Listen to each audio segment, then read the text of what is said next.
3 years have passed. The island seems to be entirely recovered from the war. The city was bustling along with many new buildings. The Zephian Museum was located on the east coast, just north of Lake Azul. There was now a cliffside town, along with the military base located on the south coast, and Moonshine Mansion on the end of the peninsula. Whistled Wasteland was the only place on the island with irreversible damage. The desert landscape formed from the immense bombing that took place in the area just 3 years prior. The land became so dry due to the poor quality of the soil that was originally in that area. Scientists discovered more activity from the volcano on the end of the peninsula. It was unknown exactly when it would erupt. Suddenly, banks from all over the city lost their money. Some organization had been robbing these banks, but why? Investigators began a search over the island to find the person behind all of this. The investigators find the culprit, Biggie Slosh. He had organized bank robberies from all over the city, but he'd never planned to keep any of the robberies' profits. He simply just wanted to destroy the structure of the city in an attempt to revert everyone back to old savage ways. If every man was for himself, then maybe Biggie Slosh could rise among the ruins of society and become king, giving him a purpose finally worth living for. Biggie Slosh goes into hiding, completely invisible to civilization.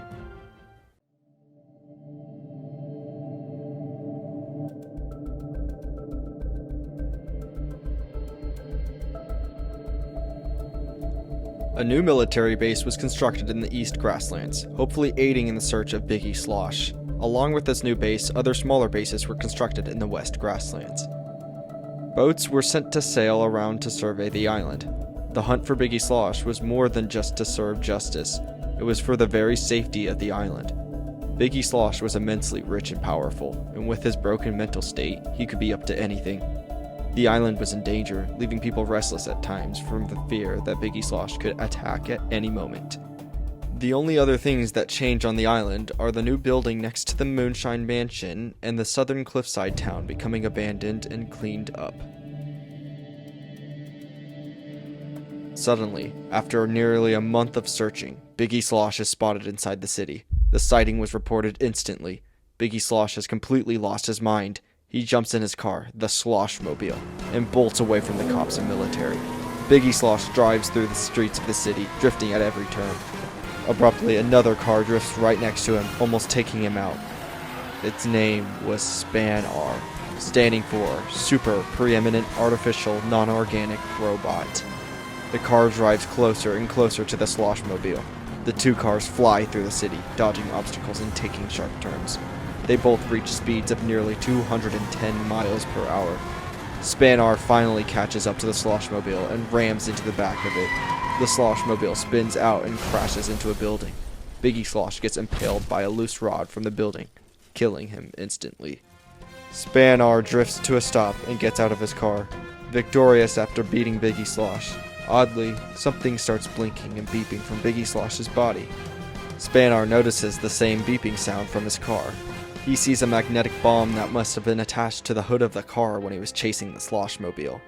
Span-R went to jump out of the way, but it was too late.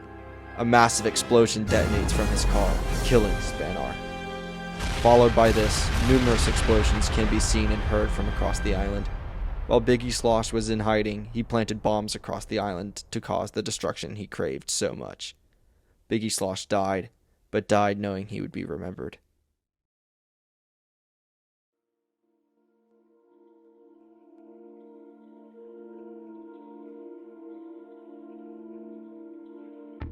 A massive statue was erected in honor of Span-R. The statue resides on the northeast corner of the island.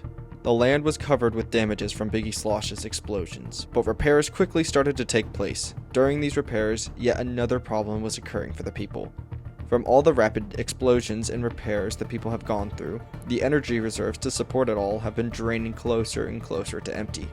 And with no more of the purple energy crystals they used to harvest being around, any sources of energy would not have nearly the same capabilities to sustain the society.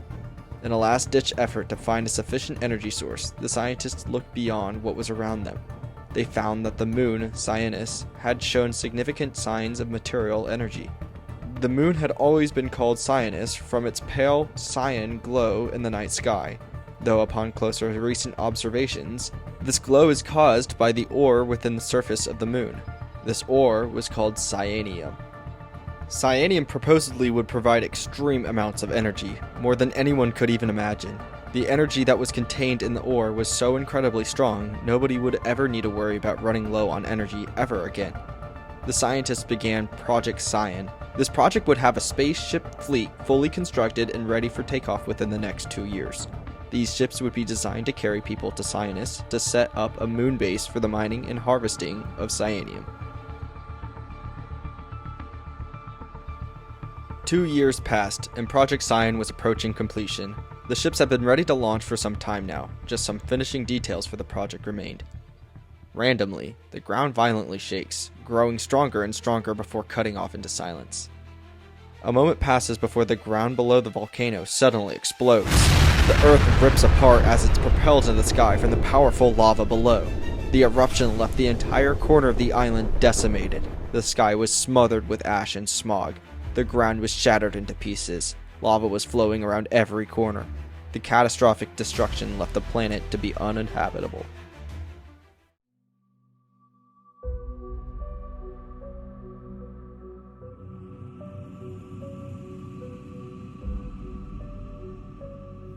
Many were killed in the terrible disaster. There was no other choice but to leave the planet. The Project Cyan ships were the only last option for the people of the island to survive. The island was destroyed. All their repairs were for nothing. Loved ones were taken by the catastrophe. Everything was lost, and kept getting lost time after time. Yet the people were persistent. No matter what was thrown their way or taken from them, the urge to fight past it and to keep going was still there.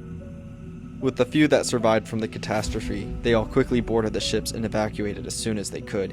Each ship left the planet, going straight for their only other option of living, the moon.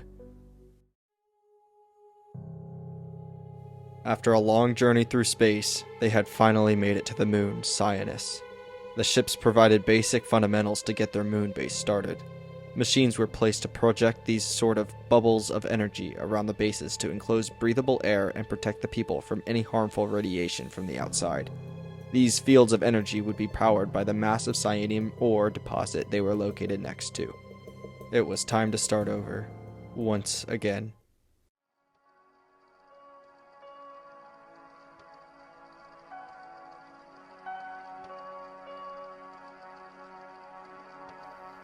Two years passed. The moon base was expanding slowly yet surely.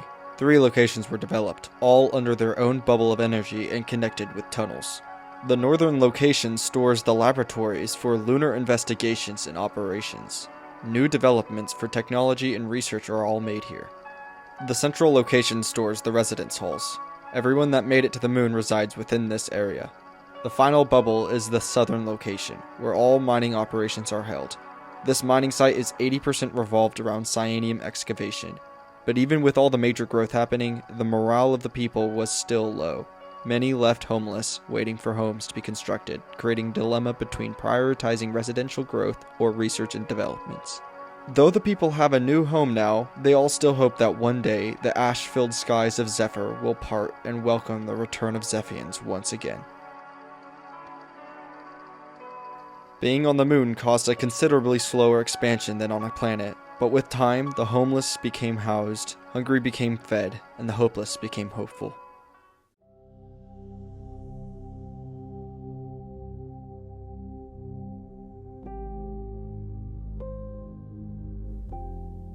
"24 years have passed. People that hoped to see Zephyr again pass on. Many babies were born only knowing what life was like on Cyanus. The energy fields have expanded out, leaving more space for the people to use.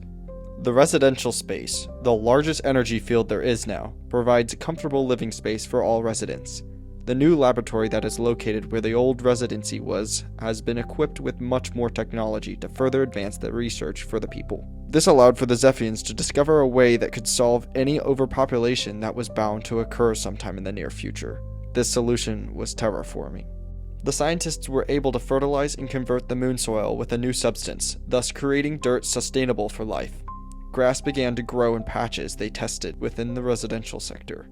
But the only issue was that this plant life could only thrive and spread if it was under a pressurized atmosphere, like what was within the energy fields.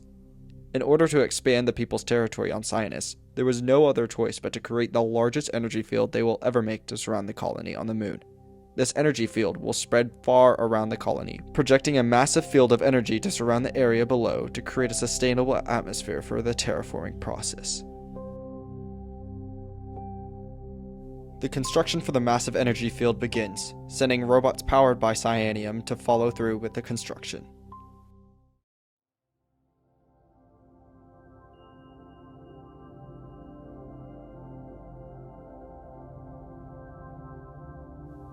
"11 more years pass, and the massive energy field has been completed. Grass slowly has begun to grow near the bases of the other energy fields. As for the people's expansion, they had traveled north to develop a second colony. This northern colony was complete with cities of its own, more terraforming facilities, more laboratories, and even parks, complete with lab-made lakes. The second colony was originally going to be constructed without the use of energy fields. However, if the massive energy field happens to suddenly shut down due to loss of power or some other unforeseen event, everyone that isn't under a field would perish. A group of scientists speculated about the condition of Zephyr. After observations of the planet, it was concluded that Zephyr would become habitable again after 45 to 50 years. When this time comes, return operations for the beloved planet can finally begin.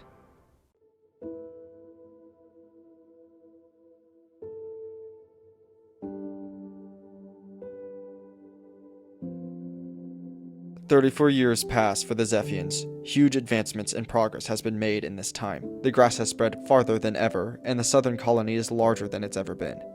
New energy fields were developed in the southeast, housing 2 lakes and another farming sector. In the northwest, Lake Vinor and Lake Moshes were created alongside 3 new living sectors. But an inevitable problem rose. The population was growing faster than the colonies could keep up with. Although the moon colonies were growing fast, the population was just too large for it at the time. The people desperately needed to return to Zephyr, so the scientists re-evaluated their calculations for the return date for Zephyr. The results came out to be exactly 13 more years for conditions of the planet to become 100% safe for survival.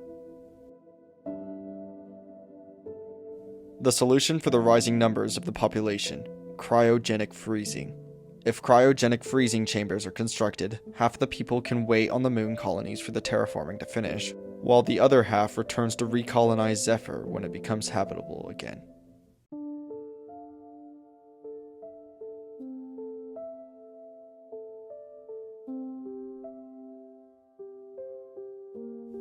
After 13 years, the time had come.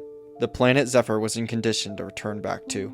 The havoc caused by the eruption of the volcano had fully subsided, allowing for life to once more thrive on the beautiful planet. The terraforming and grass spreading has been accelerating due to the new cyanium-based fertilizers. The 2 massive craters near the colonies have been transformed into 2 massive lakes, the southern one being Lake Lu and the eastern one being Lake Tels. But most importantly, the cryogenic freezing facility was complete. The time for the inevitable return to Zephyr finally had come.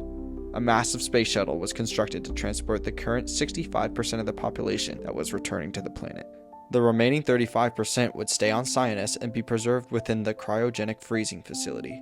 During the time that the people returning to Zephyr will spend restoring the island back to the society it once was, the cryogenically frozen population on Cyanus will wait until the entirety of the land below the massive energy field becomes fully terraformed. 84 years spent trapped on this moon.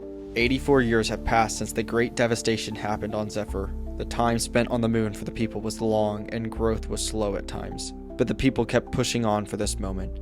The moment when they could return back to the home of their ancestors. The space shuttle's engines roared as they lifted off the moon to return to the planet. The remaining population watched as the giant ship left for Zephyr. The people traveled to the cryogenic freezing facility and prepared for the freezing process. The people all rested easily as the freezing process commenced. Automatically, all systems were set to run on low power, along with the repair robots being sent out to upkeep the moon colony. The moon colony went quiet for the first time in 84 years.